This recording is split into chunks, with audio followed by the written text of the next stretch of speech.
Hello everyone. आप लोगों का एक बार फिर से ज्ञान सूत्र एकेडमी के इस यूट्यूब चैनल पे बहुत बहुत स्वागत है। आज के इस वीडियो में हम लोग landmark judgments of supreme court को कवर करेंगे। ऑब्वियसली आपने थंबनेल में देख ही लिया होगा। ये हमारा पार्ट 1 है और इसमें हम जो है 10 जो इम्पॉर्टेंट जजमेंट्स हैं, जो कि एक्चुअली आप कहें तो मोस्ट इंपॉर्टेंट जजमेंट्स हैं, आज हम उसको कवर करेंगे। बाकी के जजमेंट्स जो हैं ऑब्वियसली वो पार्ट 2 में आपका कवर होगा।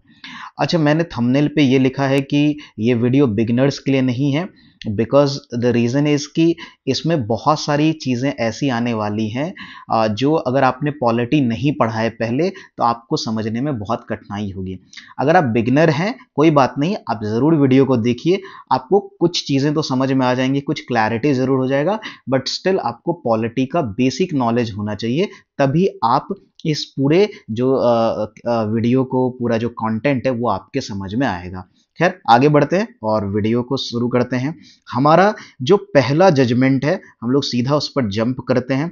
बाकी अगर आप लोग चैनल पे नए हैं तो चैनल को सब्सक्राइब कर लीजिएगा और वीडियो अच्छा लगे तो वीडियो को शेयर ज़रूर कर दीजिएगा, है ना। खैर बढ़ते हैं और हमारा पहला केस देखते हैं। जो हमारा पहला केस है वो है हमारा ए.के. गोपालन versus State of Madras case. ये केस 1950 में आया, ये हमारा पहला केस है, 1950 में आया, ठीक है। अब इस केस के बैकग्राउंड को थोड़ा सा समझ लीजिए, ठीक है। देखिए ये केस जो है वो प्रिवेंटिव डिटेंशन है ना से रिलेटेड है, जो कि right to life and personal liberty under article 21 का हिस्सा है। इसके अलावा अगर कहें तो प्रिवेंटिव डिटेंशन और भी कुछ चीज़ों और भी आर्टिकल्स के अंडर कवर हो सकता है। आर्टिकल 14 हमारा आर्टिकल 19 के अंदर जो राइट्स हैं, ठीक है, और 21 तो हमारा यहाँ पर है ही, ठीक है। ये ऐसे आर्टिकल्स हैं जिसमें आपका ये कवर होगा। क्लियर है। अब ये समझते हैं कि ए.के. गोपालन वर्सेस ये स्टेट ऑफ मद्रास का केस जो है ये क्या था बेसिकली। देखिए ए.के. गोपालन जो है वो एक जो कम्युनिस्ट लीडर थे, कम्युनिस्ट नेता थे, जिन्होंने है ना जिन्हें बेसिकली 1950s के टाइम में ये प्रिवेंटिव डिटेंशन लॉ जो 1950 था उसके तहत इनको जो है अरेस्ट कर लिया था। उसके बाद जो है इन्होंने इसके खिलाफ जो है सुप्रीम कोर्ट में याचिका दायर की, सुप्रीम कोर्ट में उन्होंने केस फाइल किया और उन्होंने ये कहा कि उनको जो हिरासत में लिया गया, यह जो हमारा कॉन्स्टिट्यूशन है, हमारा संविधान है, उसका जो आर्टिकल 14 अनुच्छेद 14 है जिसमें हमें राइट टू इक्वालिटी है, अनुच्छेद 19 जो कि हमारा फ्रीडम से रिलेटेड है, और 21 जिसमें जो right to life and personal liberty है जो कि हमारा आर्टिकल 21 के अंदर आता है, ठीक है, यानी कि जीवन और व्यक्तिगत स्वतंत्रता का अधिकार, है ना, ये उसका उल्लंघन करता है, ठीक है, ये उसको वॉयलेट करता है। क्लियर है। तो उसी केस को लेकर के, ठीक है, सुप्रीम कोर्ट ने क्या जजमेंट, ये एक इंपॉर्टेंट और ये बहुत बार, चूंकि ये पहला केस ऐसा था और ये बहुत इंपॉर्टेंट जजमेंट रहा था। एग्जाम में यहां से क्वेश्चन भी आते हैं। अगर आप बीपीएससी का एग्जाम दे रहे हैं, आप एसएससी सीजीएल का एग्जाम दे रहे हैं या आप यूपीएससी का भी एग्जाम दे रहे हैं, तो उन सब में यहां से आपको क्वेश्चंस जरूर देखने को मिलेंगे। क्लियर है। तो खैर देखते हैं कि अब सुप्रीम कोर्ट, तो ये केस वहां पर गया, ठीक है। अब केस गया तो जजमेंट क्या आया। जजमेंट इंपॉर्टेंट है। देखिए आप जितना भी केस पढ़ रहे हैं, केस का बैकग्राउंड तो ऑब्वियसली इंपॉर्टेंट है, बट उससे ज्यादा कहीं ज्यादा इंपॉर्टेंट है कि केस में क्या सुप्रीम कोर्ट का निर्णय आया, क्या जजमेंट आया। तो सुप्रीम कोर्ट ने क्या निर्णय दिया जरा समझते हैं। पहला देखिए, सुप्रीम कोर्ट ने यह कहा कि जो प्रोटेक्शन आपको मिला है आर्टिकल 21 में, वो सिर्फ आर्बिट्रेरी, वो कह रहा है कि is available only arbitrary executive action, ना कि आर्बिट्रेरी लेजिस्लेटिव एक्शन के। अब जरा इसको भी समझ लेते हैं कि इन दोनों में क्या डिफरेंस है। ये जो आर्बिट्रेरी आपका एग्जीक्यूटिव एक्शन है और ये आर्बिट्रेरी लेजिस्लेटिव एक्शन क्या है। देखिए जो लोग हिंदी माध्यम के हैं उनको यहां पर हिंदी में भी आपको मैंने डाल दिया, आप वो भी पढ़ सकते हैं, है ना। बाकी समझने पर ज्यादा ध्यान दीजिएगा कि केस क्या कह रहा है, उसके जजमेंट्स क्या हैं एग्जैक्टली, ठीक है। लैंग्वेज आपको ज्यादा इशू नहीं करेगा, हिंदी तो मैंने वैसे भी डाल रखा है, ठीक है। तो देखिए आर्बिट्रेरी जो एग्जीक्यूटिव एक्शन का मतलब क्या होता है। देखिए जैसे मान लीजिए आप फॉर एग्जांपल समझिए कि जो प्रेजेंट गवर्नमेंट है, मान लीजिए कि वो क्या करता है, ऑपोजिशन के, है ना, किसी लीडर को बिना किसी लीगल कारण के या बिना किसी लॉ के, है ना, अवेलेबल लॉ के, है ना, अपना पावर यूज करके मान लीजिए उसको हाउस अरेस्ट कर लेता है या उसको कंट्री से बाहर जाने से रोकता है, तो उस केस में ये आर्बिट्रेरी एग्जीक्यूटिव एक्शन कहलाएगा। यानी कि इसको हम लोग जो है मनमाना, है ना, ये मनमाना कार्यकारी, है ना, जो है कार्य बोलेंगे, ठीक है। तो इसके खिलाफ ये हमें प्रोटेक्ट करता है, जो आर्टिकल 21 है वो तो इससे प्रोटेक्ट करता है। लेकिन ये कहा गया कि अगर आर्बिट्रेरी लेजिस्लेटिव एक्शन है, कहने का मतलब है जैसे आप पिछले साल आपने अरविंद केजरीवाल जी का केस देखा होगा दिल्ली में, ठीक है, जहां पर उनके तहत उनको जो है उनके खिलाफ लीगल एक्शन लिया गया था, वो भी आर्बिट्रेरी था लेकिन वो एक लीगल एक्शन था, बाय लॉ था, ठीक है। तो वो हो गया आर्बिट्रेरी लेजिस्लेटिव एक्शन, ठीक है। बोला है कि उससे आपको ये प्रोटेक्ट नहीं करता है, ठीक है। अगेन अच्छे से समझ लीजिए, सुप्रीम कोर्ट ने कहा कि 21 आर्टिकल में जो आपको प्रोटेक्शन मिला है, जो आपको सुरक्षा है, वो आपको आर्बिट्रेरी एग्जीक्यूटिव एक्शन के अगेंस्ट है, ना कि लेजिस्लेटिव एक्शन। मतलब सिंपल सा है, इसको आप ऐसे समझिए कि जो स्टेट है यानी कि जो अथॉरिटी है, जो राज्य है ना, वो क्या कर सकता है, वो हमारे जो right to life and personal liberty है उसको क्या कर सकता है, उसको समाप्त कर सकता है, उसको डिप्राइव कर सकता है बेस्ड ऑन लॉ। सिंपल है, यानी कि राज्य जो है वो किसी भी व्यक्ति के जीवन और व्यक्तिगत स्वतंत्रता के अधिकार को किसी कानून के आधार पर यानी कि लॉ के बेसिस पर जो है वो समाप्त कर सकता है, ठीक है।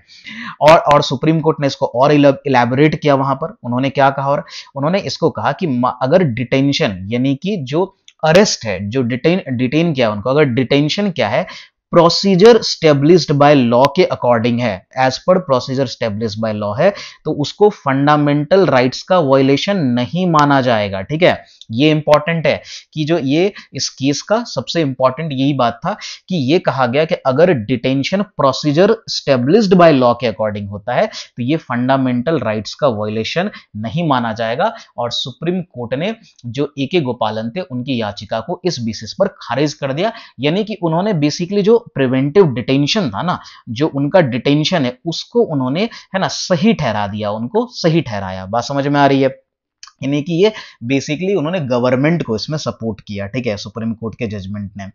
तो यहां पर अब देखिए क्या पॉइंट बनता है, तो सिंपल है कि सुप्रीम कोर्ट ने यहां क्या किया, आर्टिकल 21 का एक नैरो इंटरप्रिटेशन किया। अब देखिए आपको आगे जिन लोगों ने आर्टिकल 21 पढ़ा है, अनुच्छेद 21 पढ़ा है, आपको पता होगा कि ये भारतीय संविधान का सबसे डाइवर्स है ना, सबसे डाइवर्स ये अनुच्छेद है, आर्टिकल है, ठीक है। इसमें नई नई चीजें टाइम टू टाइम ऐड होती है, इसका जो इवोल्यूशन है वो सबसे ज्यादा है, ठीक है। ये आने वाले सालों में भी इसमें बहुत सारी चीजें ऐड होंगी, क्लियर है, ठीक है। सबसे ज्यादा स्कोप है इस आर्टिकल का।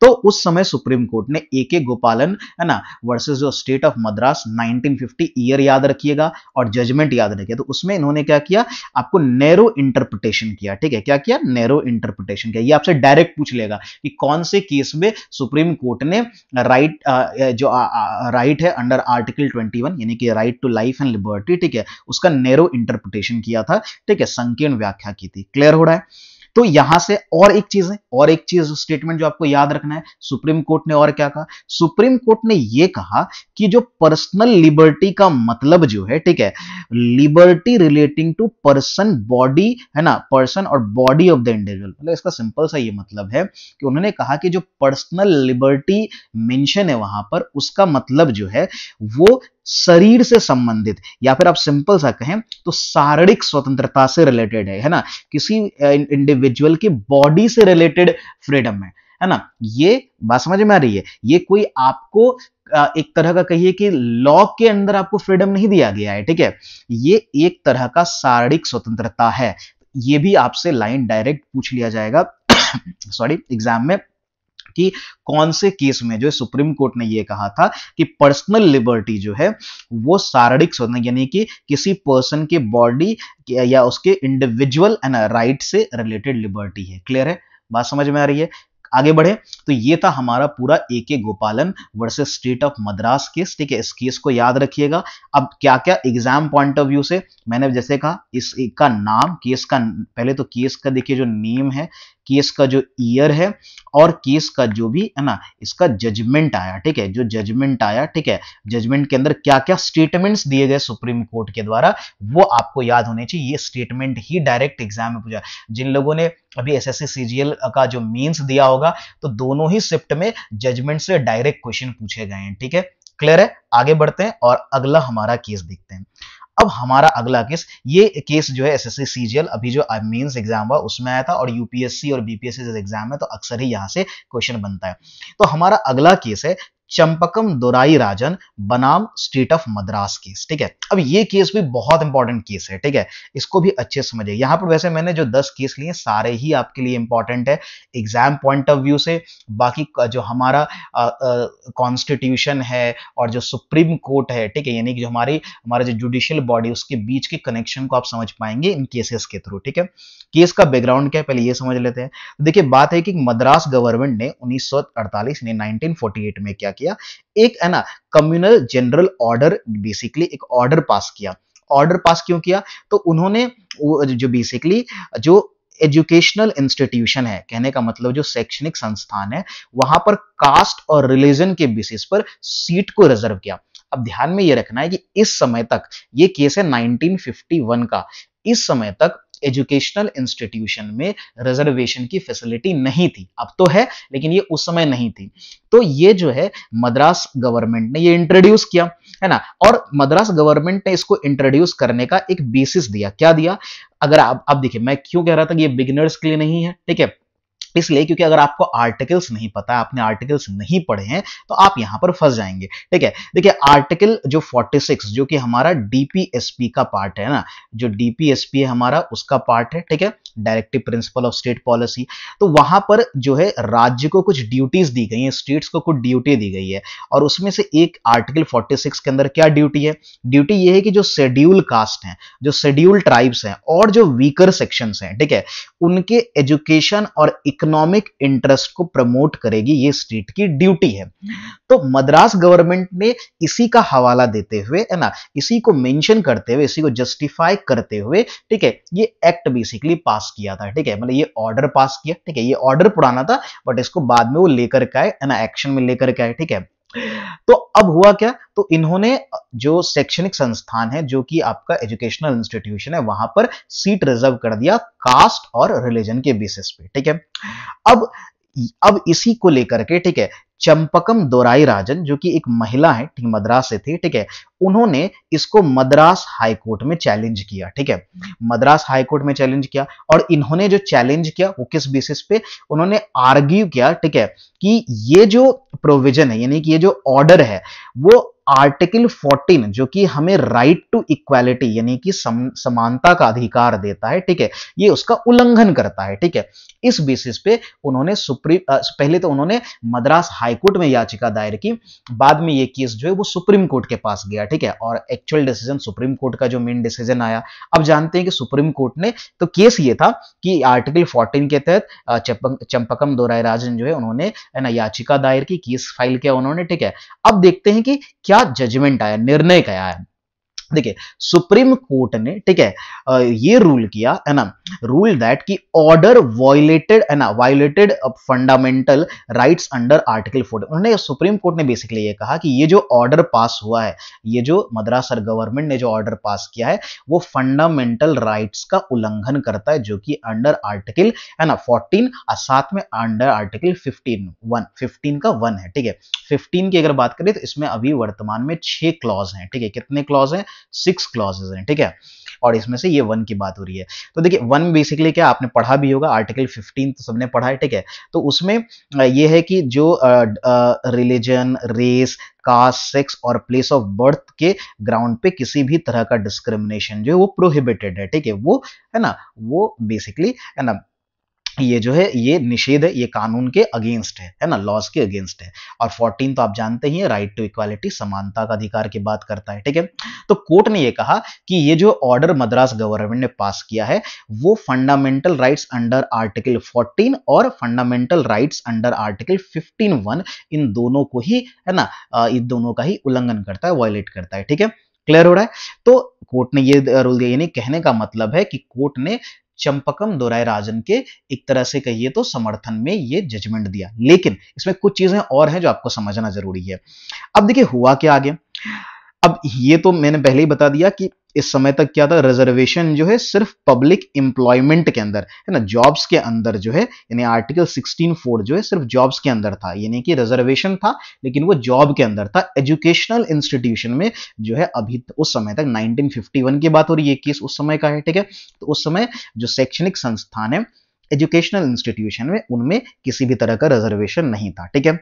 अब फिर कोर्ट ने ये कहा, अब एक और बात क्या कही, यहां से डायरेक्ट क्वेश्चन पूछा है, ये इंपॉर्टेंट, यही लाइन पूछा गया था अभी एसएससी सीजीएल जो मेंस हुआ था, है ना, एसएससी सीजीएल जो आपका मेंस हुआ था, है ना, 2024 का जो मेंस हुआ, उसमें यही से क्वेश्चन, ये सेम लाइन जो है वो उन्होंने डाला हुआ था कि कोर्ट ने ये रूल मतलब बेसिकली जजमेंट दिया कि fundamental rights prevail over the directive principle of state policy. कहने का सिंपल सा मतलब है कि जो फंडामेंटल राइट्स है वो डीपीएसपी से बड़ा है, उससे अवब है। मतलब कि आप डीपीएसपी को इंप्लीमेंट करने के लिए फंडामेंटल राइट्स का वायलेशन नहीं कर सकते, ठीक है। ये कोर्ट ने जजमेंट दिया, बात समझ में आ रही है, क्लियर हो रहा है। यानी कि मौलिक अधिकार जो है वो राज्य के नीति निर्देशक तत्व यानी डीपीएसपी से ऊपर है, ठीक है, और ये है ना फंडामेंटल राइट्स का वायलेशन नहीं कर सकता, क्लियर है। आपने देखा था कभी आर्टिकल 46 का हवाला दिया था जो कि डीपीएसपी का पार्ट है ना, ठीक है। आगे बढ़ते हैं, इसके बाद कोर्ट ने और क्या कहा, तो कोर्ट ने एक और चीज कही, ठीक है। कोर्ट ने यह कहा कि पार्लियामेंट के पास यह पावर है कि वो फंडामेंटल राइट्स को अमेंड कर सकता है थ्रू कॉन्स्टिट्यूशनल अमेंडमेंट। अब समझिएगा, पार्लियामेंट एक तरफ जहां है ना गवर्नमेंट के ऑर्डर को है ना, या गवर्नमेंट के ऑर्डर को जो है वो वॉइड कर दिया, ठीक है, नल एंड वॉइड डिक्लेयर कर दिया, लेकिन साथ में उन्होंने गवर्नमेंट के लिए एक तरह से डोर ओपन कर दिया, ठीक है, डोर ओपन कर दिया। अब समझना कैसे डोर ओपन कर दिया। उन्होंने ये कहा कि पार्लियामेंट को ये पावर है कि अगर वो चाहे तो फंडामेंटल राइट्स को अमेंड कर सकता है कॉन्स्टिट्यूशनल अमेंडमेंट के थ्रू, ठीक है।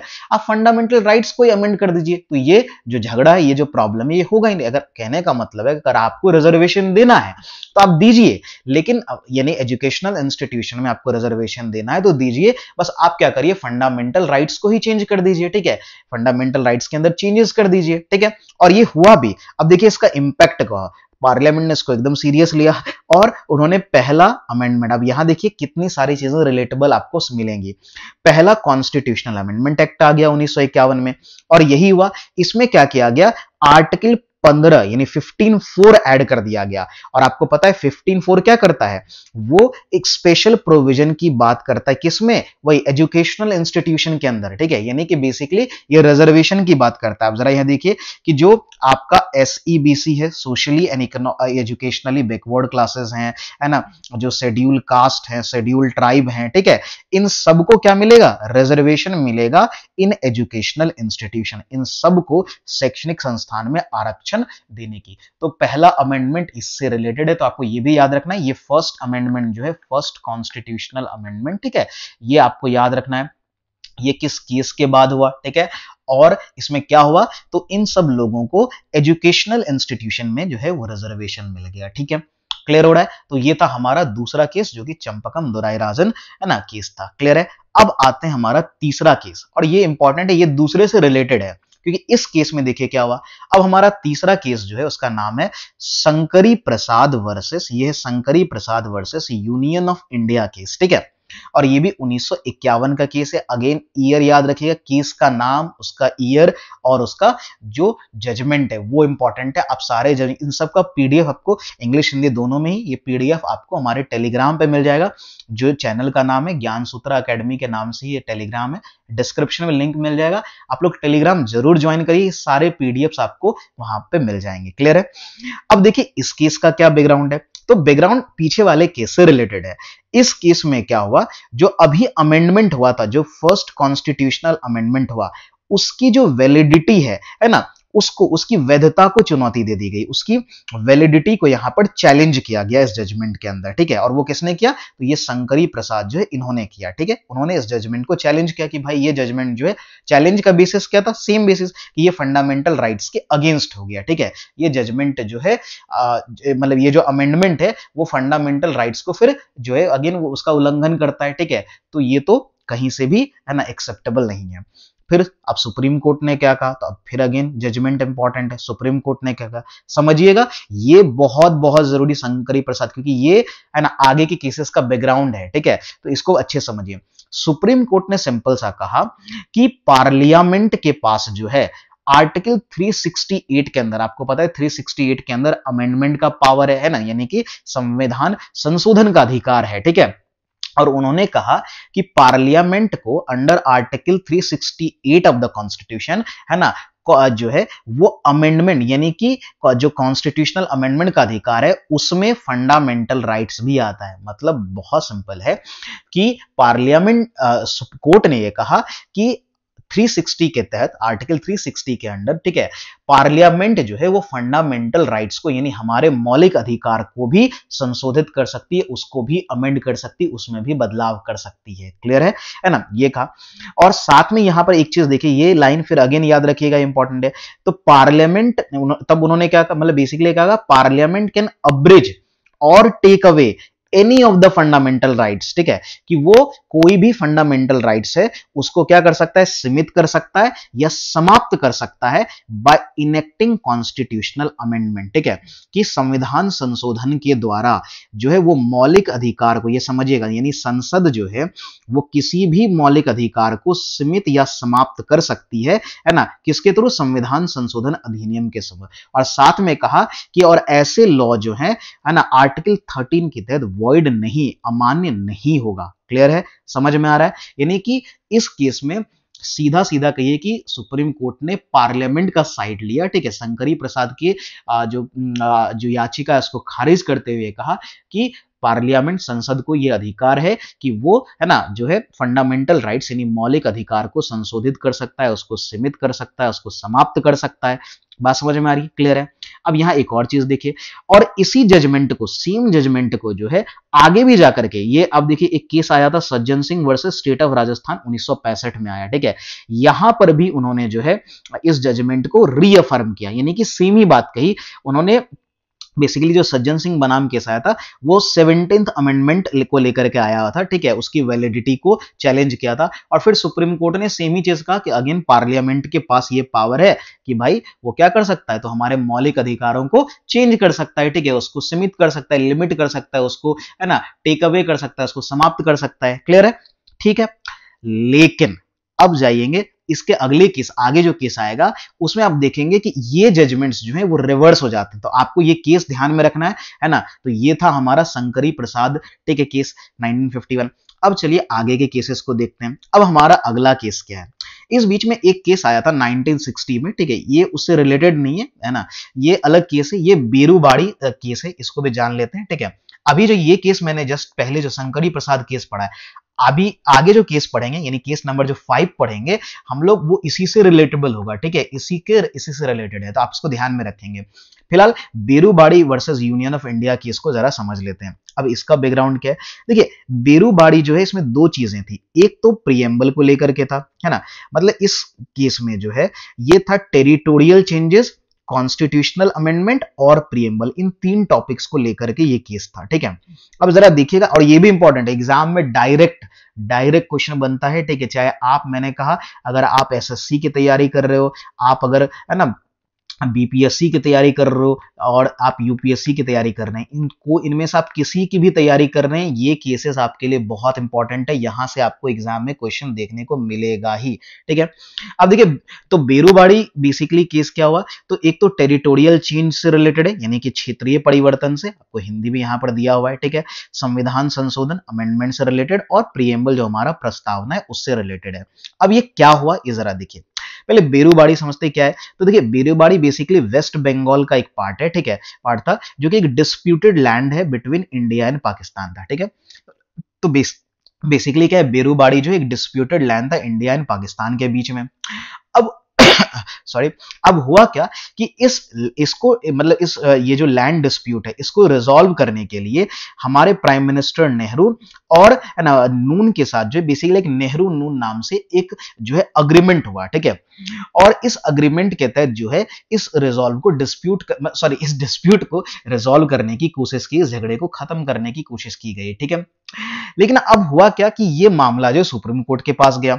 सुप्रीम कोर्ट ने इसमें एक चीज कही कि parliament requires constitutional amendment to change India's territory. तो पहला तो उन्होंने ये कहा, ठीक है, कि बेसिकली है ना, कि उन्होंने ये कहा कि अगर टेरिटरी में कोई चेंज करना है, मतलब टेरिटरी अगर हमारा इंडिया का कोई टेरिटरी कोई पार्ट है ना, और इंडियन टेरिटरीज में अगर कोई चेंज करना है तो उसके लिए आपको कॉन्स्टिट्यूशनल अमेंडमेंट करने की जरूरत पड़ेगी। आप किसी अग्रीमेंट के थ्रू या कोई एक्ट के जस्ट थ्रू आप इसको नहीं कर सकते, ठीक है। तो ऐसा कहा गया, वही कहा गया कि ऐसे चेंजेस जो हैं वो मात्र एग्जीक्यूटिव ऑर्डर पर नहीं होंगे, ठीक है। इसके लिए कॉन्स्टिट्यूशनल अमेंडमेंट करना पड़ेगा, संवैधानिक संशोधन करना पड़ेगा। इसमें और भी कुछ आए, तो एक तो ये जजमेंट आया, दूसरा आया क्या, कोर्ट ने ये भी कहा कि प्रिएम्बल जो है is a key to understanding the mind of constitution, ठीक है। कि प्रिएम्बल जो है वो कॉन्स्टिट्यूशन मेकर्स जो हैं, ठीक है, और कह रहा है क्या कि ये संविधान निर्माता है उनके उद्देश्यों को समझने की ये की है, ठीक है, उनके माइंड को, उनके अंडरस्टैंडिंग को समझने की है, ठीक है। तो आप जो है लॉ मेकिंग में जो है वो प्रिएम्बल का सहारा ले सकते हैं, ठीक है। और साथ में क्या क्या, इफ द टर्म, और साथ में मतलब इसमें बेसिकली मेंशन ये कहा कि अगर कोई term, if the term used in any article, कि कोई भी आर्टिकल में जो टर्म यूज्ड है, अगर वो, आप जानते हैं कि हमारे कॉन्स्टिट्यूशन में जो हमारे कॉन्स्टिट्यूशन के जो आर्टिकल्स उसमें जो टर्मिनोलॉजी यूज होता है, सुप्रीम कोर्ट उसको बहुत स्टडी करती है, ठीक है, क्योंकि वो एक एक टर्म जो है वो बहुत बड़ा चेंजेस ला सकता है, ठीक है। तो टर्मिनोलॉजी जितनी बहुत इंपॉर्टेंट है, ठीक है। तो उन्होंने कहा कि अगर मान लीजिए कि कोई टर्म जो है वो एम्बिगुअस है, अगर वो स्पष्ट नहीं है, यानी कि अस्पष्ट है, क्लियर नहीं है, ठीक है, तो ऐसे में है ना प्रिएम्बल में असिस्ट इंटरप्रिटेशन, कि जो प्रिएम्बल है यानी कि हमारा जो प्रस्तावना है वो इसके इंटरप्रिटेशन में हेल्प कर सकता है। लेकिन यहां पर जो आपको सबसे ज्यादा जरूरी है, जो कोर्ट ने कहा, हाउएवर कोर्ट ने ये साफ साफ कहा कि preamble is not part of the constitution and is not enforceable in court of law. ये बहुत जरूरी है। तो बेरूबारी के केस में है ना, सुप्रीम कोर्ट ने देखिए अगेन क्या क्या कहा, कोर्ट ने यह कहा कि प्रिएम्बल जो है वो की है कॉन्स्टिट्यूशन मेकर्स के, है ना, अंडरस्टैंडिंग को, उनके माइंड को समझने के लिए, लेकिन प्रिएम्बल कॉन्स्टिट्यूशन का पार्ट नहीं है। तो ये आपसे डायरेक्ट क्वेश्चन पूछता है कि कौन से केस में जो है ये कहा गया कि प्रिएम्बल जो है वो पार्ट ऑफ कॉन्स्टिट्यूशन नहीं है and is not enforceable in court of law. और कोर्ट ऑफ लॉ में ऑब्वियसली पार्ट ही नहीं है, तो ये कोर्ट ऑफ लॉ में इन्फोर्सेबल नहीं होगा। तो ये कौन से केस में कहा गया, तो ये था आपका बेरूबारी केस, याद रहेगा आपको। तो ये था हमारा क्या, बेरूबारी केस, ठीक है। तो बेरूबारी केस में हमने देखा बेरूबारी क्या है, हमने नेहरू नून अग्रीमेंट के बारे में पढ़ा और हमने प्रिएम्बल के बारे में भी पढ़ लिया। तो ये पूरा जजमेंट था, क्लियर हो गया। आई होप कि ये आपको समझ में अभी तक आ रहा होगा। जिन लोगों को नहीं समझ में आ रहा, वीडियो को एक दो बार आप देखिएगा तो आपको समझ में आएगा। हाँ, कुछ चीजें जो आर्टिकल्स हैं उनसे रिलेटेड इंफॉर्मेशन आपको पहले से थोड़ा होना चाहिए। अब आते हैं एक बहुत इंपॉर्टेंट जजमेंट, और यहां से आपके ये अभी तक जो जजमेंट्स आ रहे थे, ठीक है, वो एक ऑर्डर को फॉलो कर रहे थे, लेकिन ये जो केस है Golaknath versus State of Punjab case, यहां से सुप्रीम कोर्ट के जजमेंट्स जो हैं वो चेंज हुए, ठीक है। यहां से एक तरह से कहिए तो सुप्रीम कोर्ट के जो जजमेंट्स में ये पहला बहुत बड़ा चेंज आया, ठीक है। ये केस है 1967 Golaknath versus State of Punjab case, जब ये सुप्रीम कोर्ट में आया। तो जरा इसके बैकग्राउंड को भी समझ लेते हैं थोड़ा सा। देखिए सिंपल सा है क्या, देखिए इसमें हम लोग ज्यादा ये नहीं जाएंगे गोलकनाथ कौन थे क्या थे, इतना नहीं, हमें केस का बेसिक बैकग्राउंड समझना है और मेनली हमारा फोकस है केस के जजमेंट पे कि जजमेंट हमें क्या मिला है, ठीक है।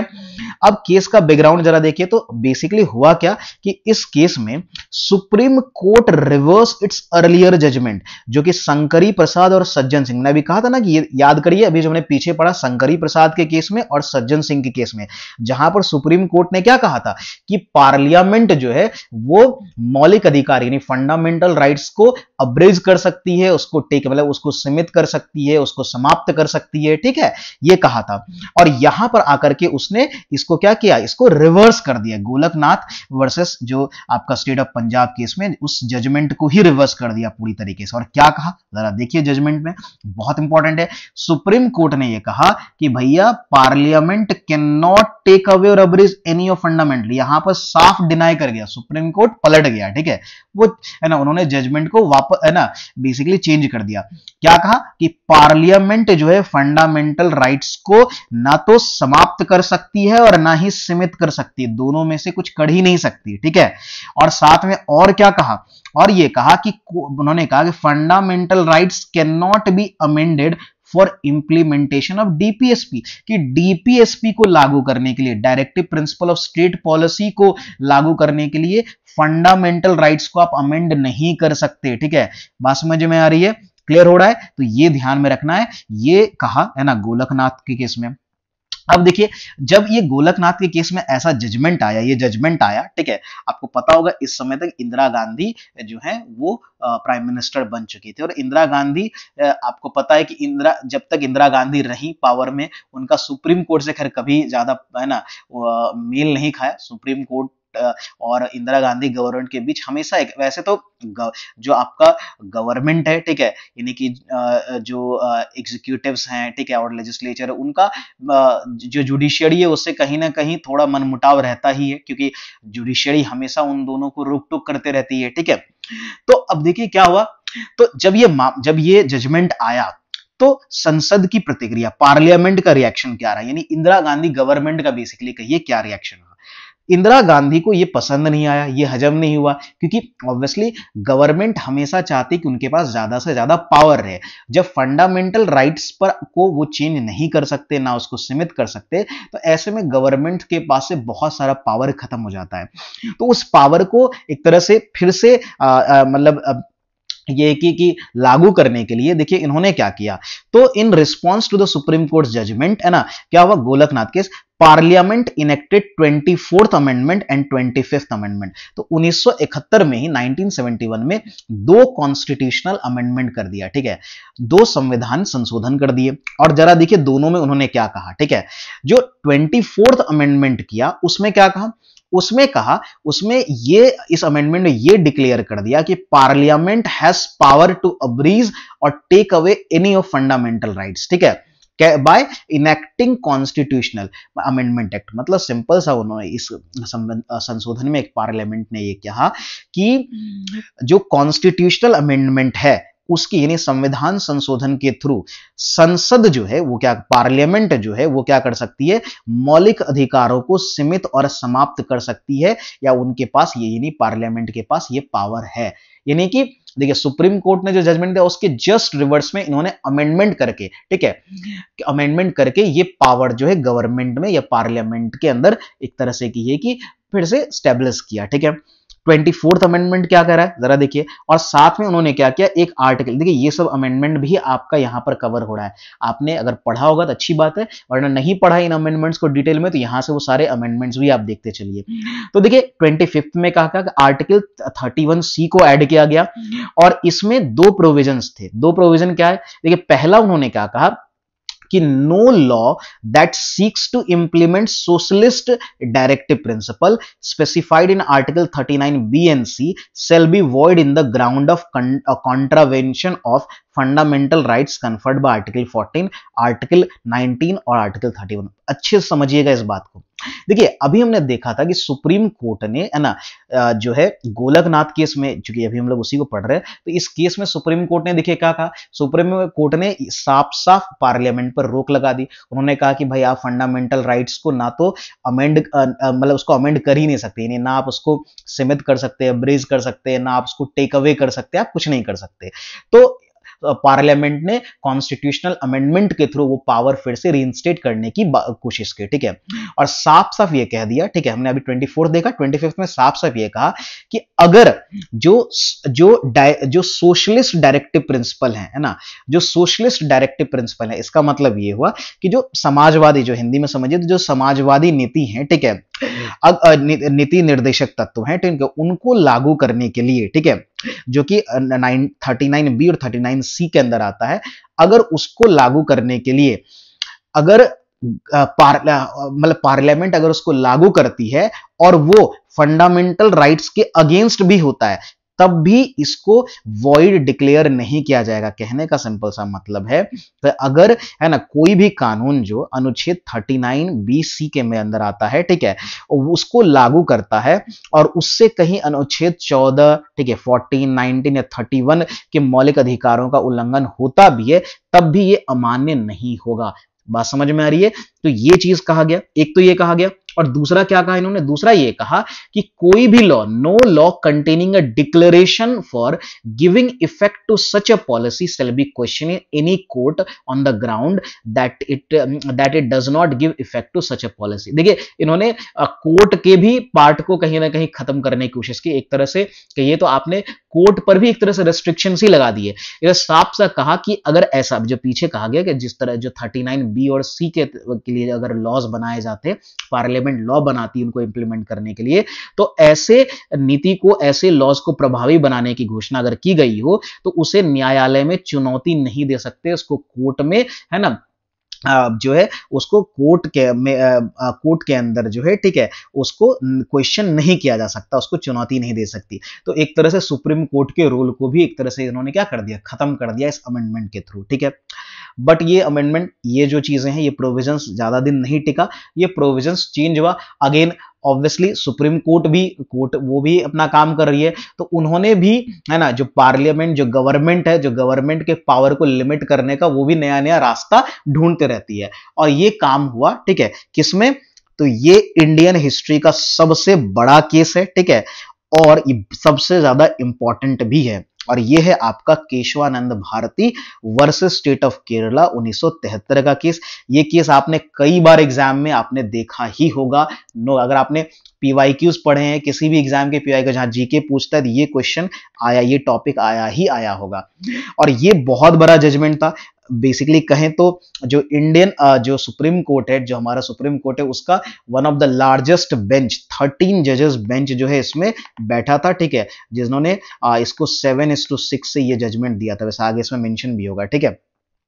तो ये बहुत बड़ा केस है। और अभी जो हमने पीछे देखा, जो गोलकनाथ में केस में जो हुआ, जो पार्लियामेंट जो अमेंडमेंट किए, सुप्रीम कोर्ट की भी पावर को कहीं ना कहीं लिमिट कर दिया, है ना, और फंडामेंटल राइट्स को लेकर के जो है पार्लियामेंट के अंदर जो है वो पावर, है ना, स्टेब्लिश कर दिया कि वो फंडामेंटल राइट्स को मनमाने तरीके से चेंज कर सकते हैं, जो चाहे कर सकते हैं, लिमिट कर सकते हैं, है ना, खत्म कर सकते हैं, ठीक है।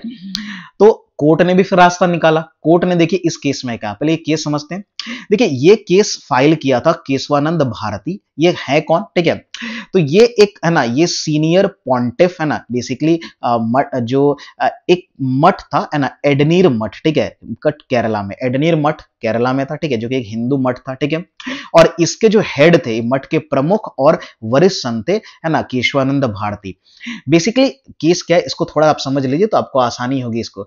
अब देखिए हुआ यूं है बेसिकली क्या, कि 1963 में क्या हुआ था कि केरला में लैंड रिफॉर्म एक्ट लाया गया, ठीक है, और गवर्नमेंट ने जो जो बड़े बड़े मठ या बड़े बड़े जो लैंडलॉर्ड्स हैं, उनसे जो है लैंड को बेसिकली क्या क्या करना शुरू किया, अक्वायर करना शुरू किया, ताकि लैंड डिस्ट्रीब्यूशन हो सके, जो पुअर पीपल हैं, जो आम लोग हैं, उसको लैंड प्रोवाइड किया जा सके, या और जो गवर्नमेंट के अंडर लैंड्स को लाया जाए, ताकि गवर्नमेंट इंफ्रास्ट्रक्चर डेवलपमेंट कर सके और चीजें कर सके, ठीक है। तो अब ये जो एडनीर मठ है, इसके पास बहुत बड़ा लैंड था, बहुत बड़ा एरिया था, है ना। तो अगेन वो जो एक्ट आया 1963 में, वो इस मठ पर लागू किया गया। जब ये लागू हुआ, तब ये जो स्वामी केशवानंद भारती है ना, उन्होंने केरला गवर्नमेंट के इस अटेम्प्ट को चैलेंज किया, है ना, चैलेंज किया, और क्या, किस बेसिस पे चैलेंज किया, है ना। तो देखिए उन्होंने अंडर 2 लैंड रिफॉर्म एक्ट, ये तो हमने बताया कि जो जो 2 लैंड रिफॉर्म आया था, जिसने इनके मैनेजमेंट ऑफ प्रॉपर्टी राइट पर रेस्ट्रिक्शंस इंपोज कर दिए, ठीक है, तो उसके अगेंस्ट, और किस बेसिस पे क्या, ये भी समझिए, ये जानना जरूरी है ना। तो उन्होंने क्या किया, he contended that the amendment violated his fundamental rights as enshrined. उन्होंने बेसिकली, उन्होंने कोर्ट में गए, और कोर्ट में उन्होंने ये याचिका दायर की कि भाई ये जो केरला गवर्नमेंट का जो एक्ट है, वो आर्टिकल 14 जो कि उनको राइट टू इक्वालिटी देता है, आर्टिकल 19(1) का F जो राइट टू प्रॉपर्टी, खैर अब ये नहीं है, आपको पता होगा अब ये 300A में चला गया है उस समय, लेकिन ये फंडामेंटल राइट्स का पार्ट था, ठीक है। आर्टिकल 25 जो कि फ्रीडम ऑफ रिलीजन, और आर्टिकल 26 मेनली जो कि right to manage religious affairs की बात करता है। यानी कि इन सारे ही राइट्स, ये सारे ही जो फंडामेंटल राइट्स हैं उसका कहीं ना कहीं वायलेशन है वो केरला गवर्नमेंट का एक्ट, जो केरला लैंड रिफॉर्म एक्ट आया। इस केस, ये केस गया कोर्ट के पास गया, ठीक है। अब सबसे जरूरी है कि कोर्ट को तो खैर मौका चाहिए, कोर्ट को यह मौका मिला गवर्नमेंट के पावर को लिमिट करने का। अब कोर्ट ने क्या जजमेंट दिया जरा बढ़िया समझिए। जजमेंट का आया, the case was heard by, हमने कहा 13 जजेस बेंच, जो कि one of the largest in Indian judicial history है। 68 डेज तक ये केस चला था, है ना।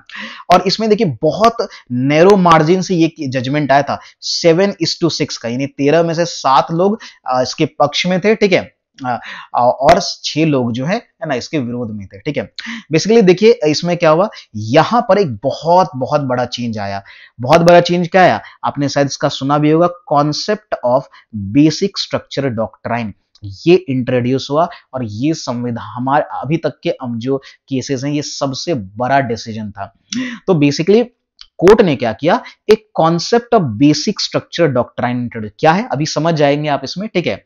आप ना वर्ड से तो समझ ही रहोगे, बेसिक स्ट्रक्चर डॉक्ट्राइन की बात की जो है वो कॉन्स्टिट्यूशन के अंदर। अब देखिए आगे समझिए इसमें क्या कहा कोर्ट ने, ये कहा, ठीक है, कि अब देखिए यहां पर कोर्ट ने ये कहा, दो बातें कही, ठीक है।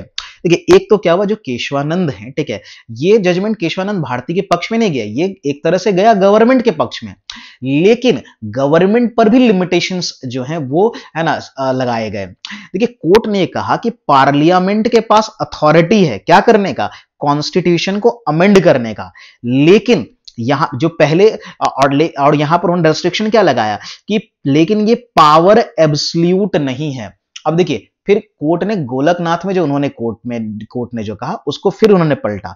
गोलकनाथ में तो उन्होंने कहा था कि कोई वो अमेंड कर ही नहीं सकती फंडामेंटल राइट्स को, लेकिन अब कोर्ट एक बेसिकली एक बैलेंस क्रिएट कर रही है कोर्ट, है ना, लेजिस्लेचर के बीच और जो कॉन्स्टिट्यूशन है बेसिकली उसके बीच। और वो ये कह रही है कि पार्लियामेंट के पास अथॉरिटी है, संसद के पास अथॉरिटी है कि वो कॉन्स्टिट्यूशन को अमेंड कर सकते हैं, लेकिन ये पावर एब्सोल्यूट नहीं है। इट कैन नॉट ऑल्टर और destroy the basic structure of constitution, कि वो कॉन्स्टिट्यूशन के बेसिक स्ट्रक्चर को डिस्ट्रॉय नहीं कर सकती। यानी कि जो हमारा कॉन्स्टिट्यूशन जो बना है उसकी जो बेसिक पॉइंट्स हैं, उसका जो अब अगर आप उन चीजों को भी चेंज कर देंगे तो क्या फायदा, कॉन्स्टिट्यूशन के होने का कोई मतलब ही नहीं रह जाएगा, उसका एग्जिस्टेंस का कोई मतलब ही नहीं है। तो जो बेसिक चीजें हैं, जो बेसिक स्ट्रक्चर है, उसको आप डिस्ट्रॉय नहीं कर सकते। बाकी आप चेंजेस हर किसी, यानी कि आप फंडामेंटल राइट्स में भी चेंज कर सकते हैं, सब कुछ कर सकते हैं, लेकिन आप बेसिक स्ट्रक्चर को नहीं। अब आप सोच रहे होंगे भाई बेसिक स्ट्रक्चर में आता क्या है, ये जो बार बार बेसिक स्ट्रक्चर है, तो कुछ चीजें जान लीजिए। ऐसे तो ये बहुत बड़ा एरिया है, बेसिक स्ट्रक्चर के ऊपर मैं एक अलग से वीडियो, आपको छोटा सा वीडियो बना दूंगा, बट आप यहां पर समझ ले तो कुछ क्या है। पहला बेसिक स्ट्रक्चर का पहला पार्ट है कि हमारे यहां सुप्रीमेसी ऑफ कॉन्स्टिट्यूशन हमेशा रहेगा, यानी कि कॉन्स्टिट्यूशन ही सबसे ऊपर है, ये ध्यान में रखना है। गवर्नमेंट या पार्लियामेंट कॉन्स्टिट्यूशन से अवब नहीं है। तो पहला चीज तो है कि ये बेसिक स्ट्रक्चर का पार्ट है। रूल ऑफ लॉ जो है वो अगेन गवर्नमेंट से ऊपर है, यानी कानून का शासन रहेगा, मनमानी नहीं चलेगी, चाहे गवर्नमेंट हो या पार्लियामेंट, कहने का मतलब है। सेपरेशन ऑफ पावर, कभी भी गवर्नमेंट ऐसा लॉ नहीं लाएगी जिससे सेपरेशन ऑफ पावर इंपैक्ट हुआ, क्यों, क्योंकि ये हमारे कॉन्स्टिट्यूशन का अगेन वही बेसिक पार्ट है, वरना कॉन्स्टिट्यूशन का एग्जिस्टेंस ही खत्म हो जाएगा। तीसरा फेडरलिज्म, ये ऐसे से रिलेटेड ही है कि फेडरलिज्म हमारा बेसिक स्ट्रक्चर का पार्ट है। जुडिशियल इंडिपेंडेंस, जो न्यायपालिका है उसको स्वतंत्रता रहेगी, उस पर पार्लियामेंट कोई रेस्ट्रिक्शंस नहीं लगा सकता, ठीक है। जुडिशियल रिव्यू का राइट्स जो है वो रहेगा, ठीक है ना। फंडामेंटल राइट्स जो वो भी हमारा बेसिक स्ट्रक्चर में, यानी कि जो हमारे फंडामेंटल राइट्स हैं आप उसको खत्म नहीं कर सकते। हाँ, आप उसमें कुछ चेंजेस कर सकते हैं, लेकिन वो चेंजेस उसके डेवलपमेंट के लिए होगा, लेकिन उसको रिड्यूस नहीं किया जाएगा, ठीक है। यानी कि जो फंडामेंटल राइट्स हमारे पास हैं उसको आप रिड्यूस नहीं कर सकते, ठीक है। आप उसको इंप्रोवाइज कर सकते हैं बट उसको आप रिड्यूस नहीं कर सकते। तो ये सब बेसिक स्ट्रक्चर के अंदर आता है। तो आप देखिए यहां पर आपने बेसिक स्ट्रक्चर और ये केशवानंद भारती का ये पूरा मामला समझा, कैसे सुप्रीम कोर्ट ने, है ना, जो आपका जो पार्लियामेंट है यानी लेजिस्लेचर है, गवर्नमेंट है, उसके और कॉन्स्टिट्यूशन के बीच एक बैलेंस बनाया ताकि जो लोगों के राइट्स हैं वो भी प्रोटेक्टेड रहें, ठीक है, और गवर्नमेंट भी जो है वो उनके पास सर्टेन पावर रहे और वो प्रॉपर काम कर सकें, ठीक है। क्लियर है, ये चीजें आपको उम्मीद है समझ में आएंगी। अब बढ़ते अगला, ये भी इंदिरा गांधी के ही टाइम का केस है। अब ये इंदिरा गांधी है ना, ये हमारा 7वां केस है ना। तो इंदिरा नेहरू गांधी वर्सेस राजनारायण 1975, साफ साफ पता चल रहा होगा ये वही टाइम है जिस समय हमारे यहाँ क्या था, आपातकाल है ना, इमरजेंसी, जो आपातकाल का टाइम था, ठीक है, इमरजेंसी का टाइम था और ये केस आया, ठीक है। अब देखिए ये केस क्या है, इसके थोड़े से है ना, इसके बैकग्राउंड को समझ लेते हैं। देखिए हुआ क्या था, ये केस की कहानी शुरू होती है, ठीक है। बेसिकली जो प्राइम मिनिस्टर इंदिरा गांधी है, उनका जो इलेक्शन हुआ 1971 में, 1971 में, उसको चैलेंज किया गया था इस केस में। यानी कि this was a landmark case जहां इंडियन हिस्ट्री, जहां पर प्राइम मिनिस्टर के इलेक्शन को चैलेंज किया गया, ठीक है। बाद में कि उनका जो कहने का मतलब उनका जो चुनाव हुआ है वो अवैध तरीके से हुआ है, कहने का मतलब है उसमें जो गलत टैक्टिक्स का यूज किया गया था, रॉन्ग टैक्टिक्स का यूज करके इंदिरा गांधी जीती है, ठीक है, ऐसा केस किया गया। ये केस पहले इलाहाबाद हाई कोर्ट में गया था, ठीक है। आप थोड़ा सा बैकग्राउंड समझ लीजिए। तो इलाहाबाद हाई कोर्ट में गया और इलाहाबाद हाई कोर्ट ने इंदिरा गांधी को जो है वो गिल्टी डिक्लेयर कर दिया, ठीक है। और इंदिरा गांधी इससे ऑब्वियसली बौखला गई, ठीक है, कि उनके प्राइम मिनिस्टर की पोस्ट को इनवैलिड डिक्लेयर कर दिया भाई, और उनको प्राइम मिनिस्टर का पोस्ट छोड़ने को कहा गया। तो वो उनको तो वो हजम होगा नहीं, तो वो सुप्रीम कोर्ट पहुंची, है ना, और सुप्रीम कोर्ट पहुंची। अब देखिए जब तक सुप्रीम कोर्ट इस पे अपना जजमेंट देती, मैडम जी ने बहुत बड़ा काम कर दिया, 1975 का इमरजेंसी जो है ना, इमरजेंसी ये डिक्लेयर कर दिया, ठीक है, इमरजेंसी डिक्लेयर कर दिया। बात समझ में आ रही, 1975 का, है ना। और उन्होंने क्या किया, और एक अमेंडमेंट लेकर के आई, वो उन्होंने 39th कॉन्स्टिट्यूशनल अमेंडमेंट लेकर के आई। समझिएगा अच्छे से बैकग्राउंड को। और इस अमेंडमेंट में उन्होंने ये क्या कहा, उन्होंने बहुत बड़ा डिसीजन लिया।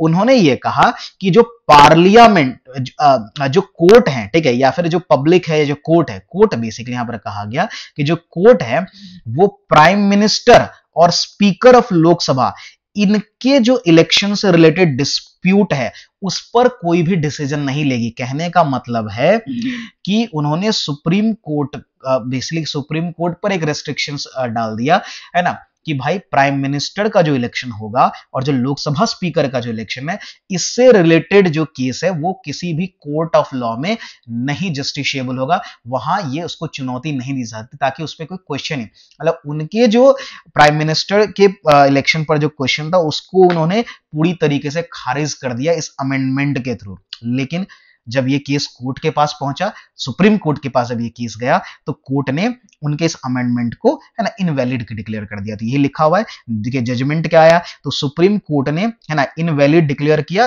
39th अमेंडमेंट को, जो क्या कह रहा था, जो इलेक्शन, जो कह रहा है कि exclude election dispute of prime minister and speaker of Lok Sabha from the judicial of all courts, मतलब ज्यूरिसडिक्शन, कि वो कोर्ट, कहने का मतलब है कि जो आपका प्राइम मिनिस्टर है और लोकसभा स्पीकर है, ठीक है, उसका इलेक्शन, उसके इलेक्शन डिस्प्यूट को सभी कोर्ट के ज्यूरिसडिक्शन से बाहर कर दिया था 39th अमेंडमेंट के थ्रू। तो उसको इनवैलिड डिक्लेयर किया, बोला कि नहीं, ये कोर्ट के ज्यूरिसडिक्शन के अंदर आता है और इस पर कि जो है वो जजमेंट, मतलब कहने इस पर सुनवाई होगी, अगर कोई भी फाइल करता है केस, है ना, तो इस पर सुनवाई होगी। ये यानी कि कोर्ट ऑफ लॉ में इसको चैलेंज किया जा सकता है, प्राइम मिनिस्टर के इलेक्शन को भी, ठीक है। तो ये सारी चीजें अभी कोर्ट रूल दैट की इलेक्शन ऑफ प्राइम मिनिस्टर वही चीजें हैं, ठीक है। Minister and Lok Sabha speaker is part of, उन्होंने ये कहा कि ये free and fair election process का पार्ट है, और जो अमेंडिंग पावर, जो पार्लियामेंट का अमेंडिंग पावर उसके बियॉन्ड है। कहने का मतलब ये है कि जो इलेक्शन है हमारा, प्राइम मिनिस्टर का इलेक्शन या लोकसभा स्पीकर का इलेक्शन, ये free and fair election process का पार्ट है, ठीक है, और ये पार्लियामेंट के अमेंडिंग पावर के बियॉन्ड है। क्यों बियॉन्ड है? क्योंकि ये बेसिक स्ट्रक्चर, याद करिए, जस्ट अभी हमने पढ़ा केशव, ये बेसिक स्ट्रक्चर का पार्ट है, यानी फ्री एंड फेयर इलेक्शन जो है वो बेसिक स्ट्रक्चर का पार्ट है, इसलिए पार्लियामेंट इसको अमेंड ही नहीं कर सकती, इसलिए 39th अमेंडमेंट को नल एंड वॉइड डिक्लेयर कर दिया, ठीक है। क्लियर हो रहा है? आप लोग जो लोग हिंदी में पढ़ना चाहे हिंदी में पढ़ सकते हैं, वैसे मैंने दोनों ही लैंग्वेज में आपको समझा रहा हूं, ठीक है। तो अब देखिए क्या हुआ, सुप्रीम कोर्ट ने ओवर, अब देखिए सुप्रीम, लेकिन हाँ अब ये देखिए क्या हुआ, supreme court overturn the high court decision and upheld validity of Indira Gandhi election. Basically supreme Court ने क्या किया, जो इलाहाबाद हाई कोर्ट ने डिसीजन दिया था इंदिरा गांधी के अगेंस्ट दिया था, उसको है ना जो है ओवरटर्न किया, यानी कि उसको पलट दिया, उस फैसले को पलटते हुए इंदिरा गांधी के चुनाव को वैध ठहराया, यानी कि ये इंदिरा गांधी के पक्ष में गया। लेकिन जो इंदिरा गांधी चेंज करना चाहती थी, जो बड़ा चेंज करना चाहती थी कि कोर्ट ऑफ लॉ में प्राइम मिनिस्टर के इलेक्शन को चैलेंज नहीं कर सकता, उसको उसने खत्म कर दिया और वापस से बेसिक स्ट्रक्चर पर जोड़ दिया। ठीक है, लेकिन फिर वही बात हुई, अब फिर इंदिरा गांधी को हजम नहीं हुआ। ठीक है, इंदिरा गांधी को फिर कोर्ट का जो इंटरफेरेंस है वो पसंद नहीं आया। फिर इनका रिएक्शन देखने को मिला।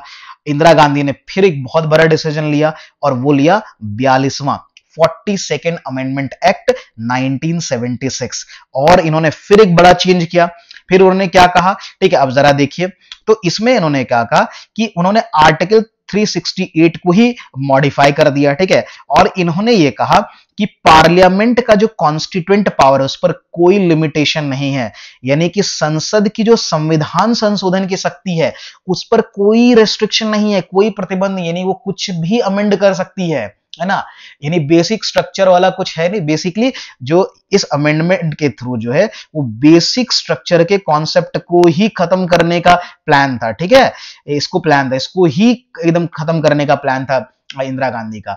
ठीक है, तो ऐसा कहा, और साथ में देखिए वो भी कहा कि कोई भी कॉन्स्टिट्यूशनल अमेंडमेंट जो है वो चैलेंज नहीं होगा एनी कोर्ट, है ना, ऑन एनी ग्राउंड, चाहे वो वायलेशन ऑफ फंडामेंटल राइट्स ही ना क्यों ना हो। आप देख रहे हैं इंदिरा गांधी का पावर भाई, कि कितना बड़ा डिसीजन वो ले सकती हैं। ठीक है, कितने बड़े बड़े उन्होंने चेंजेस कर दिए थे। ठीक है, तो ये चीज हुआ, लेकिन बाद में क्या हुआ, इसको आपको पता है कि इसके बाद जो इमरजेंसी खत्म हुआ और गवर्नमेंट ही चेंज हो गई, जनता गवर्नमेंट आई और जनता गवर्नमेंट ने इस डिसीजन को रिवर्स किया। ठीक है, तो जनता गवर्नमेंट ने 44th अमेंडमेंट एक्ट 1978 वो लेकर के आई, 44वां संविधान संशोधन, और इस बात को चेंज किया, यह है ना, जो Janata government reverse the change made to article 368। ठीक है, और ये कहा कि restored the power of judicial review. कहने का मतलब वही है कि ये कोर्ट में चैलेंज किया जा सकता है। कहने का मतलब है किसी भी कॉन्स्टिट्यूशनल अमेंडमेंट को कोर्ट में चैलेंज किया जा सकता है, यानी कोर्ट की स्क्रूटनी करेगी, और अगर वो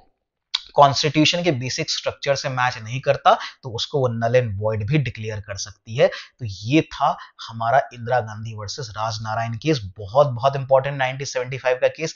अब देख रहे किस तरह से हमारा कॉन्स्टिट्यूशन का जो है वो इवोल्यूशन हम देख रहे हैं, किस तरह से ये ग्रो किया है। ठीक है, अब आगे के केस जो है वो बहुत जल्दी जल्दी खत्म हो जाएंगे, तो जल्दी से उन केसेस को भी हम लोग खत्म कर लेते हैं। वीडियो ऑलरेडी लंबा हो गया। देखिए वीडियो आपका इस तरह के कंटेंट में वीडियो लंबा रहेगा।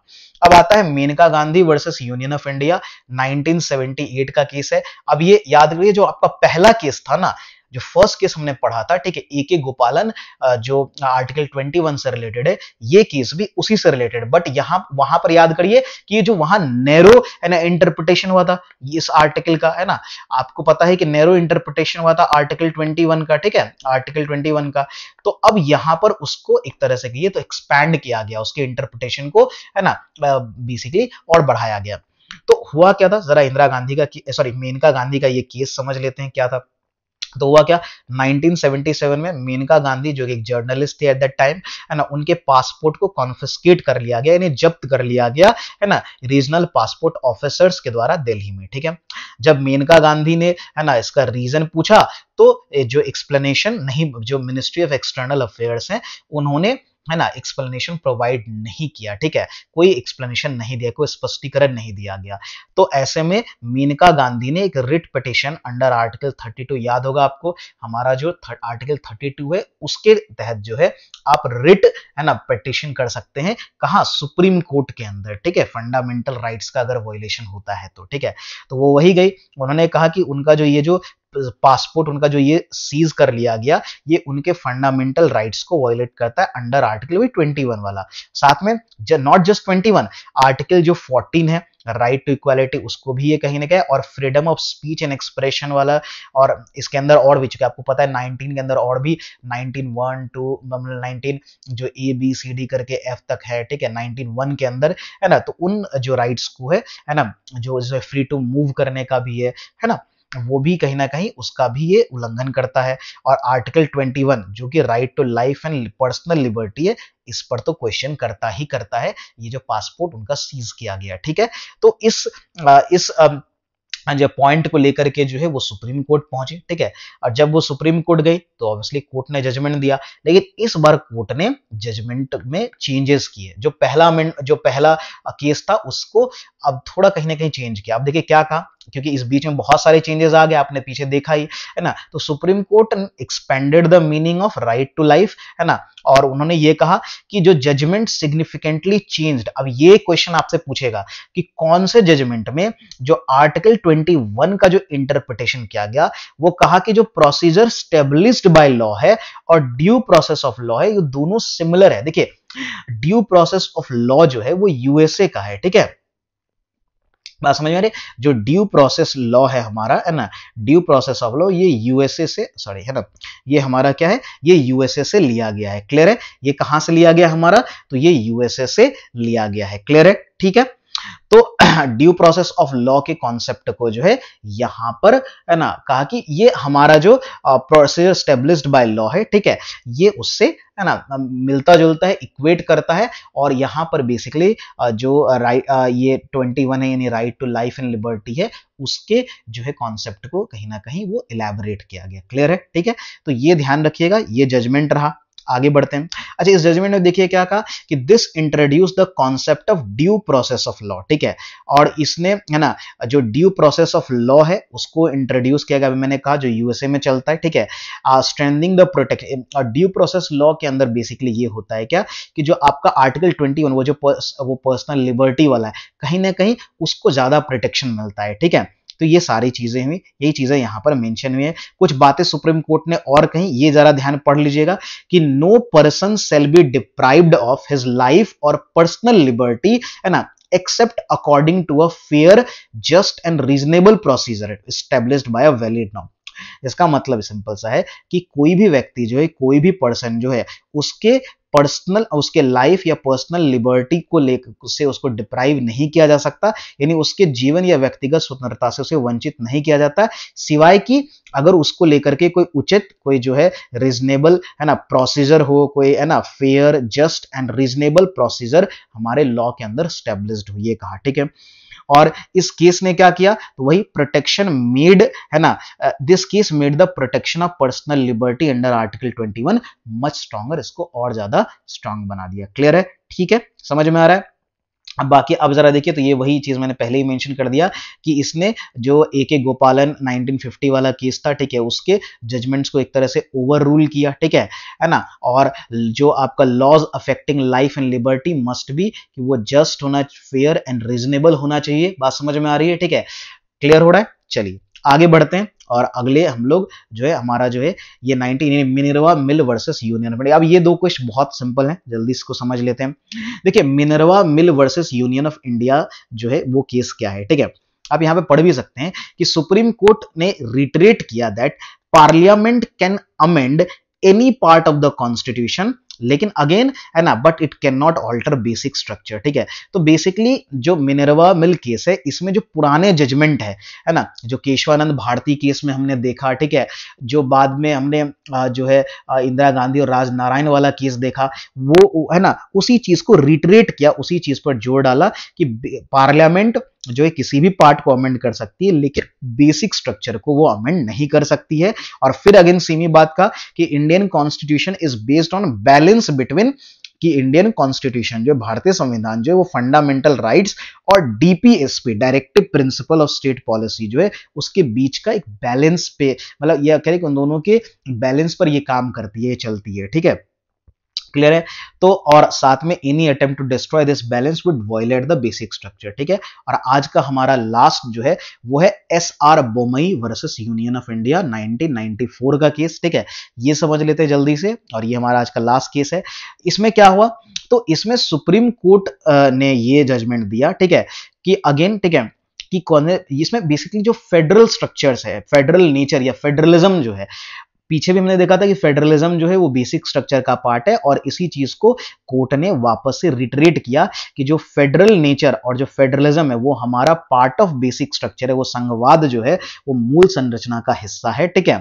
और साथ में कोर्ट जो है ना, placed restriction on misuse of article 3, जो आपको पता है 365 के अंदर जो प्रेसिडेंट रूल है, जो कि है ना स्टेट के ऑटोनॉमी, बेसिकली देखिए ये जो मिनर्वा मिल वाला केस है ना, ये स्टेट के ऑटोनॉमी को प्रोटेक्ट करने के लिए, क्योंकि हमें पता है फेडरल स्ट्रक्चर इसी चीज को प्रमोट करता है कि स्टेट के पास अपना पावर होगा, ठीक है, उनके पास अपना सब्जेक्ट मैटर है आर्टिकल 246 के अंदर, ठीक है, और उनके पास अपना पावर है ना अपने बिजनेस को कंडक्ट करने का, स्टेट को रूल करने का, लॉज बनाने का, ठीक है, तो वो प्रोटेक्टेड रहेगा, ठीक है। तो यही चीज यहां पर कहा, दोनों बातें कही कि सुप्रीम कोर्ट ने ये क्या कहा कि जो फेडरल नेचर है, ये जो फेडरलिज्म वो हमारा बेसिक स्ट्रक्चर का है, पार्लियामेंट ये नहीं चेंज कर सकती, पार्लियामेंट स्टेट पर कोई भी अननेसेसरी रिस्ट्रिक्शंस नहीं लगा सकती है, क्लियर है। और साथ में जो आर्टिकल 356 के अंदर जो प्रेसिडेंट रूल है, ठीक है, जो स्टेट पर लगाया जाता है, इसका मिसयूज ना हो, है ना, यानी स्टेट की ऑटोनॉमी जो है वो प्रोटेक्टेड रहे, ऐसा मिनर्वा मिल केस में कहा गया, ठीक है। इस पर जोर डाला गया कि वही कह रहा है कि द वर्डिक्ट इंश्योर कि आर्टिकल 365 का यूज जो है वो है ना, मतलब बेसिकली गवर्नमेंट जो है वो आर्बिट्ररली ना यूज करे, स्टेट पर जानबूझकर जो यूनियन गवर्नमेंट है, सेंट्रल गवर्नमेंट जानबूझकर उस पर रेस्ट्रिक्शंस इंपोज ना करे, क्लियर हो रहा है। तो ये सारे जजमेंट्स थे, है ना, और ये तो मैंने बता ही दिया, ठीक है। तो ये हमने आज जो है 10 इंपॉर्टेंट केस देखे सुप्रीम कोर्ट के, ठीक है, जो बहुत इंपॉर्टेंट है एग्जाम पॉइंट ऑफ व्यू से, अगेन मैं आपको बता दे रहा हूं, ठीक है। मैंने पीछे डिस्कस किया कि आपको क्या याद रखना है, इसमें आपको नेम, केस का नाम पता होना चाहिए, थोड़ा बहुत बैकग्राउंड पता होना चाहिए, लेकिन सबसे इंपॉर्टेंट है कि किसमें कौन से जजमेंट दिए, क्योंकि क्वेश्चन वहीं से आते हैं एग्जाम में, ठीक है। तो आप इसको कर लीजिएगा। बाकी वीडियो अच्छा लगा हो तो आप चैनल को सब्सक्राइब करिए, वीडियो को लाइक कर दीजिए, कमेंट जरूर करिए अगर आपको कहीं कोई कंफ्यूजन है और आप किस तरह के टॉपिक पर और वीडियोस चाहें। इस पर नेक्स्ट वीडियो में बाकी सारे केसेस को मैं कवर कर दूंगा, जो भी इंपॉर्टेंट केसेस है, ठीक है, क्लियर है। तो आज के लिए इतना ही। चैनल पे नए तो सब्सक्राइब जरूर करिएगा, और आपसे बस एक छोटी सी रिक्वेस्ट ये है कि वीडियो को जरूर शेयर करिए, क्योंकि नए चैनल के लिए आप लोगों का सपोर्ट बहुत जरूरी है। अच्छे कंटेंट्स मैं इसी तरह से बनाते रहूंगा। आज के लिए इतना ही, धन्यवाद, मिलते हैं अगली क्लास में।